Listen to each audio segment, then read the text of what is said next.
안녕하세요. 반갑습니다. 한국창업전략연구소의 이경입니다. 요즘 창업에 대한 관심이 높은데요.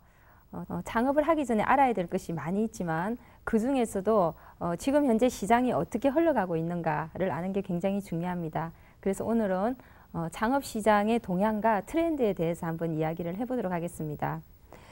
지피지기면 백전백승이다 이런 얘기가 있는데 우리가 요즘 뭐 전략이라는 말씀 참 많이 들을 겁니다. 뭘 하든지 간에 내가 어떻게 나아가겠다라고 하는 전략을 세우는 건 참 무엇보다 중요하다고 할 수 있겠죠. 창업할 때도 마찬가지입니다. 내가 어떤 업종을 택해서 또 어떤 전략으로 운영을 하겠다라고 하는 것이 참 중요한데요. 전략을 세우기 전에 먼저 알아야 될 것이 있죠. 먼저 시장 조사를 해야 됩니다. 그래서 어떤 사업을 하든지 간에 우리가 크게 이제 세 가지를 한번 검토를 해볼 필요가 있는데요. 첫 번째는 자기에 대한 것입니다. 내가 뭘 잘하는가? 내 성격은 어떤가? 내 강점은 무엇인가? 나의 커리어는 무엇인가? 일단 자기 자신을 알 필요가 있겠죠. 그 다음에 뭘 알아야 될까요? 그 다음에는 그 경쟁자에 대해서 알아야 됩니다. 만일에 이 세상에서 경쟁자가 없이 나 혼자 창업을 해서 장사를 한다라고 하면 모두 다 나한테 와서 사겠죠. 하지만 이 경쟁자가 있기 때문에 경쟁자가 나보다 강한지 뭐 심지어는 나보다 더 예쁜지 나보다 체력이 더 좋아서 뭐 나는 정말 밤 한 10시까지 하고 들어가서 쉬어야 되는데 그 사람은 새벽 2시까지 영업을 하는지 뭐 이런 걸 알아야 되겠죠. 그리고 나의 고객을 뺏어가는 경쟁자는 누구냐. 우리가 흔히 이제 그 장사 안 되는 골목에 이렇게 가서 보면 가게 앞에 나와서 이렇게 그럼 이 바깥을 쳐다보고 있는 분들이 있습니다. 대부분 장사가 좀 안 되는 분들이에요. 우리 집에 고객이 안 오고 다 어디로 가나. 그래서 이제 앞에 나와서 보고 있는 거거든요. 근데 그 창업하고 나서 그걸 보는 건 너무 늦다는 거죠. 창업하기 전에 그런 걸 볼 필요가 있습니다. 그 다음에 또 한 가지 알아야 될 것이 고객입니다. 이 세상에 어떤 사업자도 나 혼자는 존재할 가치가 없습니다. 우리가 흔히 창업을 하기 전에 미션, 뭐 비전, 목표, 계획 이런 얘기를 많이 하는데 미션이라고 하는 것은 뭐냐면 과연 시장에 내가 존재하는 의미가 무엇인가? 왜 그 여성들도 뭐 한 40대가 넘어가고 애들이 다 크고 그러면 뭐 사춘기에 빠진다잖아요. 그죠? 그래서 내가 왜 사는가 뭐 이런 생각을 하는데 마찬가지로 누군가가 나의 존재를 인정해 주는 게 돈을 버는 근거라는 거죠. 그래서 누가 나를 인정해 주는가? 누굴까요? 바로 고객이죠. 고객이 무엇을 필요로 하는가를 또 고객이 뭘 좋아하는가 그걸 알고 그것을 만족시켜야지만 창업에서 성공을 할 수가 있습니다. 그래서 전체적인 창업 시장 동향과 이 트렌드를 체크해야 되는 이유는 이 세 가지 때문이라고 할 수가 있겠습니다. 근데 우선 이제 우리 전반적인 창업 시장의 이 수급 상황이 어떻게 되는가를 한번 보도록 하죠. 만일에 어떤 사람이 결혼을 하려고 하는데 여자가 한 사람뿐인데 구애자가 굉장히 많으면 내가 좀 이렇게 성격도 쌀쌀맞고 별로 친절하지 않아도 아마 그 이성을 사귀어서 결혼하기는 굉장히 쉬울 거예요. 하지만 구애자가 없고 여자분이 많다면 그 한 남자한테 잘 보이기 위해서 많은 노력을 해야 되는데 지금 현재 우리나라의 창업 시장이 사실 그렇다고 할 수가 있겠습니다. 그래서 한번 보면요. 그 비임금 근로자하고 임금 근로자의 그 차이가 그 한국 같은 경우에는 34.2%예요. 비임금 근로자의 그 퍼센테이지가. 근데 대만은 23.6%, 미국은 7.6%밖에 안 됩니다.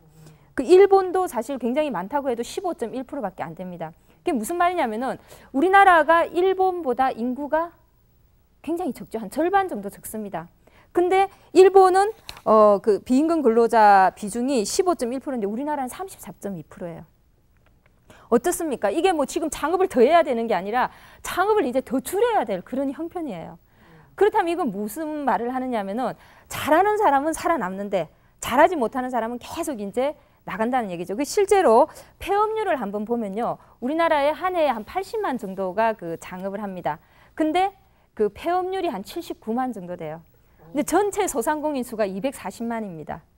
자, 그러면 전체 소상공인 수가 240만인데 80만이나 창업을 하는데도 해가 가도 그 수치가 별로 변함이 없죠. 그냥 저절로 이게 물이 이 대야에서 넘치면 이렇게 평형이 이루어지듯이 이렇게 되는 거는 바로 그만큼 그 망하는 사람들이 많기 때문에 그렇다고 할 수가 있겠습니다. 그래서 이 창업을 하기 전에 전체 일단 창업 시장 동향만 딱 보면 무슨 생각이 딱 드시죠? 야, 이거 만만한 게 아니구나. 제대로 하지 않으면 정말 성공하기 힘들구나 라는 생각을 누구나 할 수 있을 것 같습니다. 그리고 실제로 이제 창업 시장에서 전반적으로 이렇게 폐업률이 굉장히 높은데 이 폐업률의 동향을 보면 매년 연도별로 이제 히트하는 업종과 그 유행하는 업종들이 있는데 이 유행하는 업종들의 트렌드가 굉장히 짧다는 게 사실은 또 이렇게 폐업하는 사람들이 많은 그 이유 중에 하나입니다. 아마 여러분들도 그런 경험을 소비하면서 많이 보셨을 텐데요. 가장 훌륭한 소비자가 가장 훌륭한 창업자가 될 수 있습니다. 무슨 말이냐면은 창업 준비라고 하는 것은 어느 날 아침에 내가 책 한 권 읽는다고 또 마음을 딱 다잡고 사업 계획서를 잘 짠다고 해서 성공을 하는 게 아니라 평소에 내가 얼마나 고객이 원하는 걸 아느냐. 고객이 원하는 걸 안다는 건 뭐죠? 철저하게 고객 입장에서 그 사업자를 볼 수 있어야 된다는 거죠. 예를 들어서 내가 김밥집을 두 군데를 갔는데 어떤 김밥집은 굉장히 만족스럽고 어떤 김밥집은 굉장히 불만족스럽다고 한다면 이 집은 왜 나를 만족시키는가 그 이유를 찾아낼 수 있어야 됩니다. 근데 대부분은 잠든 상태로 소비를 하죠. 그래서 이 집이 좋다 나쁘다는 평가는 하지만 무엇이 나를 좋게 하는지 뭐 기분 나쁘게 하는지는 평가를 못 하는데 바로 그 소비자로서의 경험을 아주 잘 가꾸면 잘 가지고 있으면 내가 창업을 할 때 그걸 알고 이렇게 하니까 소비자들이 만족하더라라는 것을 그 충족시켜 줄 수 있다는 얘기죠. 근데 여러분들이 이제 이런 소비자로서의 체험을 하다 보면 아마 그런 경험이 많으실 거예요. 뭐 어느 날 이게 뜬다고 해가지고 막 확산이 됐던 것 같은데 그 다음 해에 보면 그죠? 길거리 다니다 보면 간판이 막 내리고 저 집에 언제 바뀌었지? 언제 간판이 바뀌었지라는 것들이 많이 있습니다. 그래서 그 업종별로 뭐 유망한 업종들의 이 동향이 참 이렇게 우리가 중요한데요. 예를 들어서 2006년도 같은 경우에 보면 뭐 막걸리 전문점이 많이 확산이 됐습니다. 근데 지금 이 시점에서 막걸리 전문점이 많이 있는가, 여전히 성업을 누리고 있는가 이런 것들을 생각을 해볼 수가 있죠. 또 언젠가는 그 배달 사업 중에서 뭐 탕수육 배달 사업 같은 거, 뭐 조개구이 같은 거 이런 것들이 많이 확산이 된 적이 있는데 과연 그것들이 지금도 잘 되고 있는가라는 걸 우리가 생각을 해볼 수가 있겠죠. 그리고 FTA가 타결이 되면서 쇠고기 전문점들이 요즘 다시 이제 창업에서 그 굉장히 좋은 반응을 얻고 있는데 과연 이 업종들이 내년에도 그 후년에도 잘 될 것인가 이런 것들을 생각을 해볼 수가 있겠죠.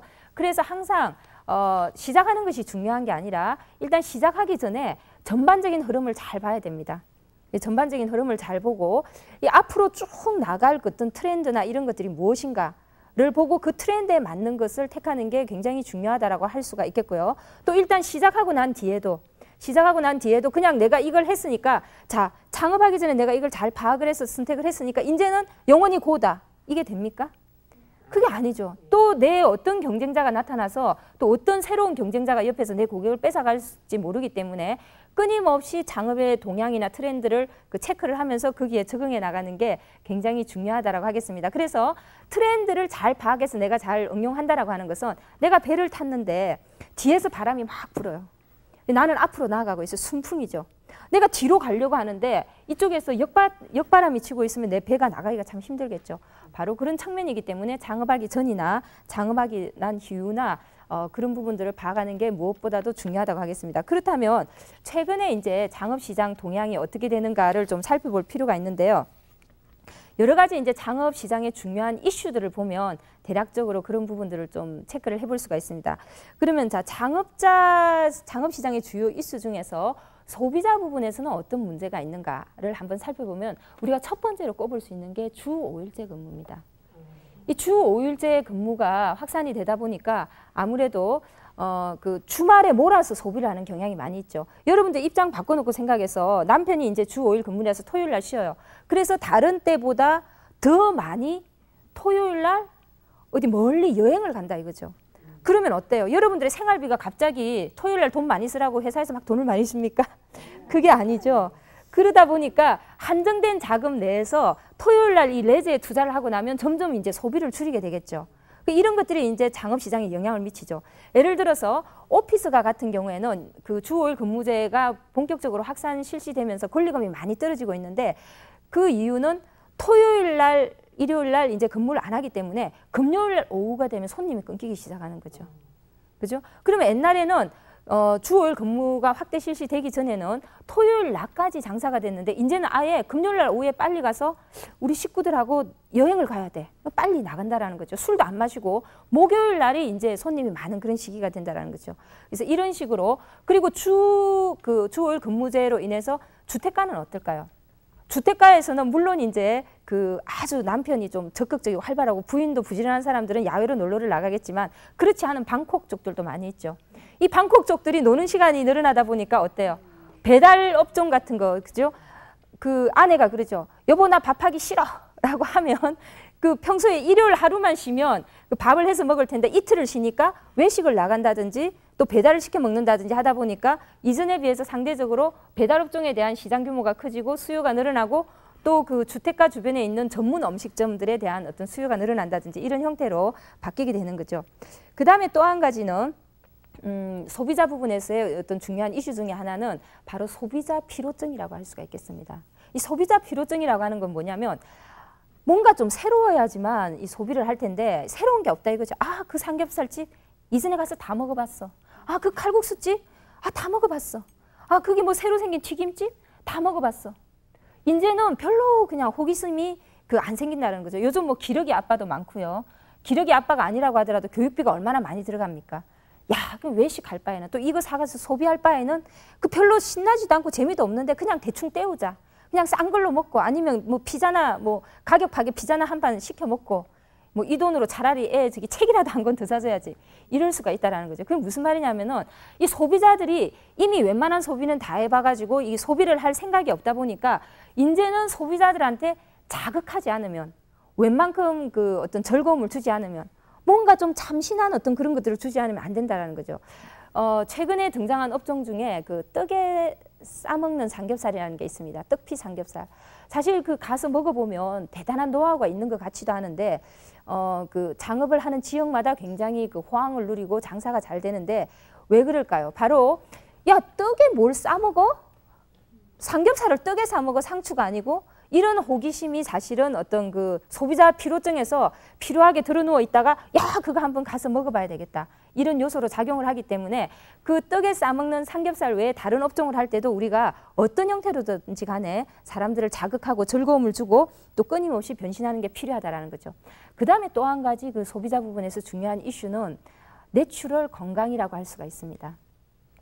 몇 년 전에 그 웰빙 바람이 불기 시작했을 때 사실 뭐 웰빙 하지만 그게 뭐 일부 부유층의 그런 어떤 그 트렌드고 우리하고는 상관없는 얘기라고 많이 했는데 요즘은 사실 나이 드신 분도 그렇고요. 젊은 사람들은 더 깐깐하게 이 건강이나 이런 걸 찾기 때문에 여러분들이 하다못해 어떤 음식점을 한다고 하더라도 예를 들어서 그 모 업체 같은 경우에는 고기는 그 수입산 고기를 쓰지만 야채는 유기농 야채를 씁니다.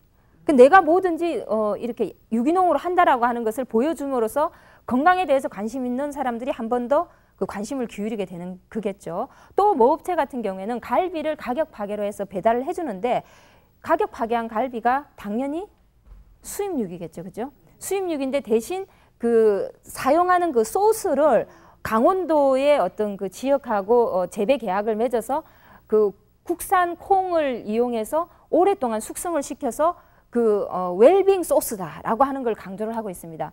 아마 여러분들 한동안 그 토스트 전문점들이 많이 확산이 됐을 텐데요.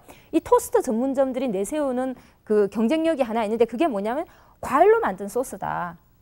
요즘 그 동네 앞에서 그 식료품점이나 뭐 이런 것들이 대형 할인점에 고객을 많이 뺏겨서 장사가 잘 안 되지만 잘 되는 곳, 갈수록 점점 소비가 수요가 늘어나는 곳이 바로 과일입니다. 왜냐하면 야채는 반찬을 만들어서 먹어야 되기 때문에 수요가 그렇게 많지 않을 수가 있지만 과일은 사실은 내 경제적 여유만 된다면 그 씻어서 바로 먹을 수가 있는 거기 때문에 얼마든지 소비를 많이 하고 있죠. 바로 이렇게 소스에 과일을 사용했다, 과일을 갈아서 했다라고 하는 것들을 내세워서 어떻게든지 이 소비자들이 원하는 방향에 맞춰서 가는 우리가 이런 것들을 생각을 해볼 수가 있겠죠. 그 다음에 아까 그 자영업 시장은 경쟁이 과열돼서 망하는 사람들이 많이 있다라고 했죠. 그러면 이곳 같은 경우에는 지금 그 가장 많은 트렌드가 리모델링 창업입니다. 내가 예를 들어서 그 신규로 창업을 하려고 하는데 처음 들어가서 새로운 업종을 하게 되면 그 건물이라든지 기존의 인테리어를 다 뜯어내야 되고 간판도 새로 갈아야 되는데 남이 하던 것을 인수를 해서 간판을 약간 천가리를 해서 한다든지 그죠? 그러면 훨씬 더 비용이 절약되겠죠. 마찬가지로 장사를 하다가 잘 안 되는 분이 완전히 새로운 걸로 전환을 해서 처음부터 새로 투자를 해서 하는 게 아니라 지금 하고 있는 것 중에서 약간 리모델링을 해서 변화를 시켜서 한다라든지 이러면 예를 들어서 음식점 같은 경우에는 같은 한식집끼리는 그 주방 설비나 이런 것들을 그대로 이용할 수가 있습니다. 근데 만일에 주방 설비를 새로 하려면 적게는 뭐 한 900만 원부터 많게는 1,500만 원대까지 주방 설비비가 새로 들어가야 되지만 뭐든지 중고는 굉장히 저렴하지 않습니까? 그죠? 그래서 이렇게 가격 그 창업비를 전략하는 이런 형태가 많이 이루어지고 있다. 또 한 가지 이제 그 창업 시장에서 중요한 트렌드 중에 하나는 기업형 창업이 늘어난다는 것입니다. 자, 이 자본이 많이 있는 사람들, 그다음에 누구누구 부잣집 아들, 또는 뭐 어떤 기업인데 현금 흐름이 굉장히 많아요. 여유 자금이 많이 있어가지고 이것을 어떤 그 점포 사업에다 투자를 해가지고 한번 해봐야 되겠다라고 하는 수요들이 많이 있는데, 이런 것들은 그럼 내가 창업하는데 아무 영향이 없을까요? 돈 많은 사람들 그렇게 하라고 해. 그러면 끝날까요? 그렇지가 않다라는 거죠. 왜냐하면 기업형 창업이라고 하는 것은 우리가 이제 뭐 여러분들도 그 남편이나 누구 직장에 다녀보신 분들 알겠지만, 기업적으로 그 경영을 한다라고 하는 것은 목표를 세우고 전략을 짜서, 그죠? 아주 체계적으로 경영을 해나갑니다. 그러면 개인 창업자들이 그런 어떤 전략이나 어떤 그 목표의식이나 이런 것들 없이, 그죠? 좀 주먹구구식으로 운영을 한다라고 하면 당연히 이렇게 경쟁이 되지가 않겠죠. 예를 들어서 개인 창업자들은 뭐 전단을 하나 만들고 싶어도 굉장히 고객들을 유혹할 수 있는 아주 디자인이 세련된 멋진 그런 전단을 만들어야 되는데, 그런 걸 디자인해 줄 사람이 없다라는 거죠. 또 내가 호프집을 운영하고 있는데 요즘의 트렌드를 반영한 새로운 안주 메뉴를 개발해야 되는데, 그걸 내가 하기에는 좀 힘이 부대끼고 할 수 없는데, 기업형으로 하는 분들은 전문가들을 뽑아가지고 그렇게 한다라는 거죠. 그래서 내가 창업을 한다고 했을 때 내 경쟁자가 그냥 우리 옆집에 있는 또순이 엄마가 아니라 무슨 대기업에서 운영하고 있는 큰 식당이 될 수도 있기 때문에, 그건 나의 창업에 어떤 영향을 미치죠? 내가 굉장히 과학적이고 체계적으로 경영을 해야 되는구나라는 것들을 알 수가 있습니다. 그 다음에 국가 차원에서의 어떤 이슈도 우리가 생각을 해볼 수가 있는데, 최근 들어서 그 국가에서 소상공인들의 어떤 그 성공에 대해서 관심을 많이 가지고 있기 때문에 여러 가지 다양한 지원들을 해주고 있습니다. 그래서 인터넷 사이트에 들어가면 옛날엔 상권조사 같은 거 할 때 통계조사 같은 것들이 굉장히 힘들었는데, 손쉽게 할 수 있는 어떤 상권 프로그램 같은 것들이 개발이 되어 있습니다. 또 소상공인 지원센터라는 곳에서 창업자들을 위해서 무료로 컨설팅 해주는 프로그램을 가지고 있습니다. 또 각 지역 자치단체에서 그 맞춤형 창업 교육이라고 해서 그 한 달 내지 2달 동안 아예 밀착해서 그 사람이 사업 계획서를 작성까지 할 수 있게끔, 그리고 현장까지 다 체험해 볼 수 있도록 하는 그런 맞춤형 창업 컨설팅 프로그램들을 운영을 하고 있습니다. 그리고 그렇게 하고 나서 거기서 예를 들면 사업 계획서를 잘 작성을 한다든지 교육에 잘 적응하신 분들한테는 창업 자금까지 뭐 적게는 2천만 원부터 많게는 5천만 원까지 지원을 해주고 있습니다.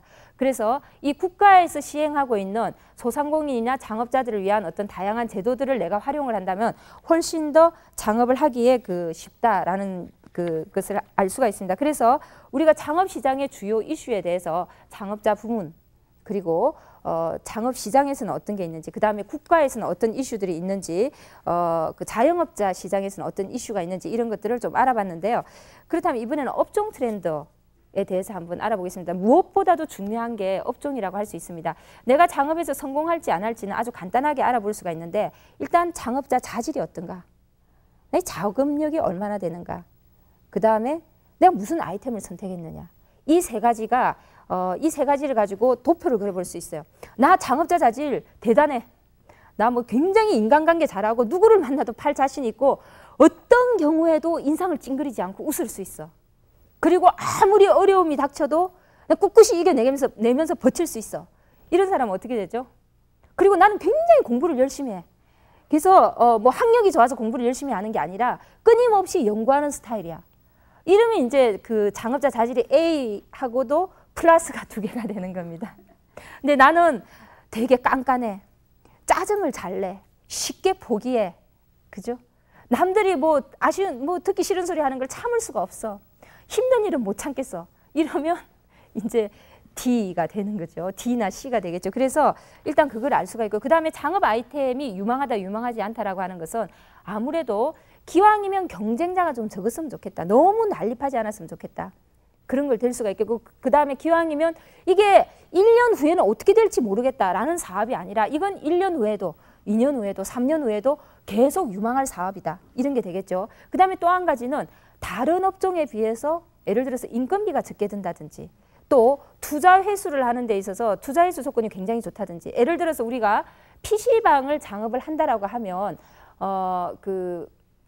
점포 구입비에 들어가는 비용은 전체 투자비의 한 4분의 1 정도밖에 안 됩니다. 나머지는 전부 다 PC와 인테리비에 들어가기 때문에 PC와 인테리비에 들어가면 어때요? 그것을 감가상각을 해야 되죠. 그래서 사실은 2년 동안 돈을 많이 번 것 같은데 오래 경영을 하지 않으면 2년 벌고 나서는 사실은 내 돈으로 내가 번 거예요. 그죠? 내 돈을 넣고 그냥 내가 거기서 수익을 얻은 거나 마찬가지입니다. 반면에 우리가 분식집 같은 것들은 전체 투자비의 3분의 1만 감가상각되는 비용에 들어갑니다. 그러면 나머지 3분의 2는 어디에 들어가죠? 점포를 구입하는 데 들어가는데 점포 구입에 들어가는 비용 같은 경우에는 나중에 회수가 되는 거죠. 그래서 이런 것들도 한번 체크를 해볼 필요가 있죠. 그 다음에 요즘은 프랜차이즈 창업을 많이 하는데 프랜차이즈 창업을 한다고 했을 때 본사에서 완벽한 상태로 제품을 패킹해서 공급을 해줄 경우에는 어떻습니까? 인건비가 적게 드는 인력을 써도 되죠. 그리고 내가 잘 몰라도 내가 배워서 할 수도 있겠죠. 하지만 어떤 부분은 임금료가 굉장히 많이 드는 그런 업종이 있다라고 한다면 그것도 역시 업종을 선택하는 데 있어서 하나의 그 단점이 된다라고 할 수가 있겠습니다. 그래서 업종으로 전체적으로 봤을 때 우리가 이제 가장 중요한 게 업종의 선택이라고 했는데 이거 외에도 업종에서는 여러 가지 이제 트렌드가 있습니다. 한 가지 트렌드는 양극화죠. 저가형과 메스티지형이 같이 가고 있더라. 그래서 요즘 아마 여러분들 그 지하철역이나 이런 데 가시다 보면 속옷을 이렇게 그 저가로 판매하는 매장 같은 걸 보셨을 겁니다. 이런 것들도 저가형으로 할 것이냐 아니면 내가 메스티지형으로 할 것이냐인데 메스티지형으로 하게 되면 아무래도 소비를 하기가 좀 힘들겠죠. 그래서 중산층이 많이 밀집되어 있는 그런 상권에 들어간다든지 이런 것들을 우리가 생각을 해야 될 것 같고요. 만일에 저가형으로 한다라고 하면 저가는 박리담회를 하기 때문에 기왕이면 유동인구가 많이 있어서 박리담회를 할 수 있는 여건을 갖춰야 된다. 아니면 음식점인데 저가인데 너무 이제 점포 규모가 적으면 음식점은 새마을호라고 할 수가 있겠죠. 입석이 없습니다. 다 그 앉아서 먹어야 되기 때문에 점심시간, 저녁 시간대에 손님이 들어오는 시간 딱 정해져 있어요. 그 시간에 한꺼번에 손님을 많이 받아야 되는데 점포 규모가 너무 적으면 손님 받는데 한계가 있기 때문에 우리가 저가형을 할 때는 뭐 적정한 규모를 해서 장업을 해야 된다든지 이런 것도 생각을 할 수가 있을 것 같습니다. 그 다음에 또 한 가지 이제 업종 부분에 있어서 트렌드를 보면 전반적으로 업그레이드가 굉장히 많이 진행되고 있더라. 근데 무엇에 대한 업그레이드냐? 첫 번째는 서비스가 업그레이드 되고 있더라. 이전처럼 뭐 왜 우리 욕쟁이 할머니 이야기 있죠. 막 욕하면서 미니스커트 입으면 회초리로 때려가면서 그래도 손님이 가죠. 그죠? 근데 그런 것들은 원조, 정말 전통이 있는 음식점에서나 통하는 거고 새로 한 사람은 정말 서비스를 업그레이드 해야 되더라. 그 다음에 또 한 가지 굉장히 눈에 띄게 달라진 게 있습니다. 요즘 점포에 가보면 디자인이 굉장히 세련됐죠. 그래서 옛날에는 뭐 간판도 아크릴이나 파나플렉스가 대부분이었는데 요즘은 굉장히 그 개성 있고 이런 간판들이 많이 나와 있죠. 그래서 전반적으로 디자인이나 서비스나 경영이나 마케팅에 대해서 전체적으로 그 업그레이드 되는 그런 분위기가 있더라라는 걸 알 수가 있습니다. 자, 이거 외에도 우리가 이제 장업자 형태에서는 뭐 투잡이 많이 늘어난다든지 능력 있는 사람은 또 점포 하나에서 성공한 걸 계속 구멍가게 재벌처럼 늘려나간다든지 이런 트렌드들도 있고요. 또 그 전반적으로 그 창업비 파기하는 업종들도 많이 등장을 하고 있고 또 돈이 있는 사람들을 위해서 아예 투자만 해주면 위탁 관리를 해주는 그런 트렌드들도 있고 또 요즘은 하이테크 기기를 이용해서 고객 관리를 좀 더 컴퓨터나 이런 프로그램들을 이용해서 체계적으로 하는 그런 트렌드도 있습니다. 자, 여러 가지 트렌드를 말씀을 드렸는데 핵심적인 결론은 그거라고 할 수가 있겠습니다. 결국 나만 봐서 내가 하고 싶은 거 많이 따지는데요. 내가 하고 싶은 걸 해가지고는 성공할 수가 없습니다. 내가 원하는 거, 내 맘대로 살 거야.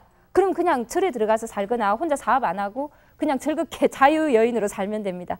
그죠? 하지만 내가 창업을 해서 돈을 번다라고 하는 것은 내가 원하는 걸 하는 게 아니라 바로 시장이 고객이 뭘 원하는가를 보고 그것을 충족시켜 주는 것이 바로 창업 성공의 지름길이라고 할 수 있고 그러기 위해서는 시장 동향과 트렌드에 정통해져야지만 올바른 그죠? 내가 어디로 가야 되는가 하는 목적지를 올바로 설정할 수 있다라고 할 수가 있겠습니다.